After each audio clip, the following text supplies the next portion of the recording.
Число жертв разрушительного землетрясения вдоль турецко-сирийской границы превысило 30 тысяч человек. И эти цифры продолжают расти каждый час.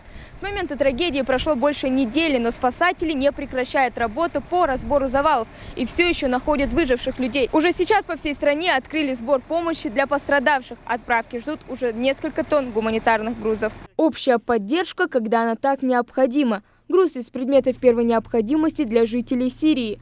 Подушки, одеяла, матрасы, а также медносилки. Все в больших количествах. В числе волонтеров и Магомед Башир Баркинхоев. Он живет неподалеку и решил не оставаться в стороне.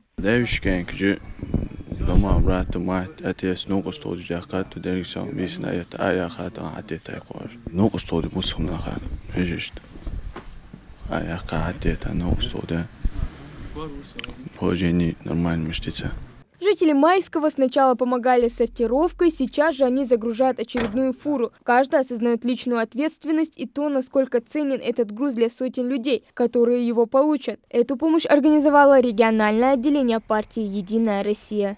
Как вы знаете, беда приходит неожиданно.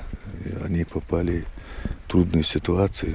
От природных техногенных катастроф никто не застрахован. Сегодня по воле Всевышнего в этом трудном положении оказались и Турция, и Сирия. По всей нашей республике, помимо нашего сбора, по всей республике, в каждом селе почти организованы штабы.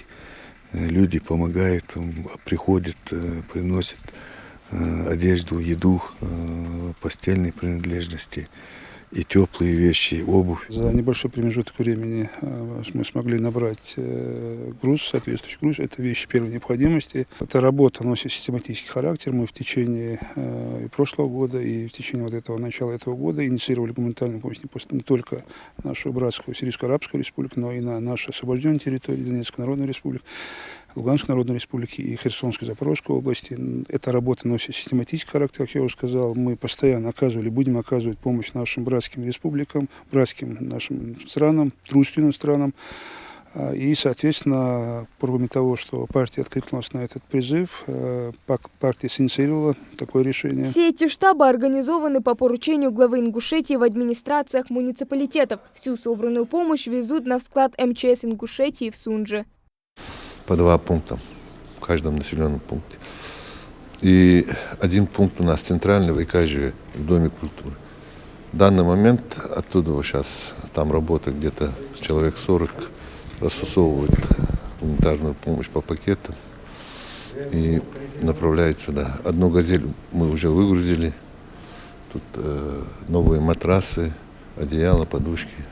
Все необходимое. Отсюда ее уже сегодня доставили напрямую через МЧС России в Москву, откуда одним из спецбортов Министерства обороны России уже в пятницу отправят в Турцию и Сирию.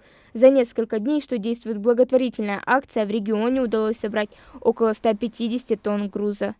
На данный момент мы завершили работу по сбору помощи, гуманитарной помощи пострадавшим при землетрясении. Значит, мы уже упаковали.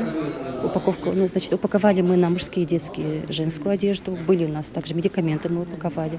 Продукты питания также были предоставлены. Матрасы, подушки, в общем, все, что необходимо для потерпевших, пострадавших, имеется в виду.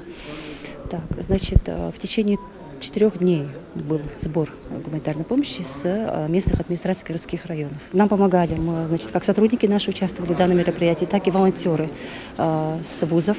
Очень помогли местные жители, которые также предоставили свою помощь. Хотелось бы поблагодарить их за эту помощь оказанную. До позднего вечера они нам помогали собирать все это, рассортировать. Акцию по оказанию посильной помощи пострадавшим в Турции и Сирии активно подхватили жители региона. Желающие принять участие могут передать вещи в пункты приема с 9 до 18 часов вечера. Хава Гагиева, Тамара Хашигульгова, Магомед Даскиев. Новости 24.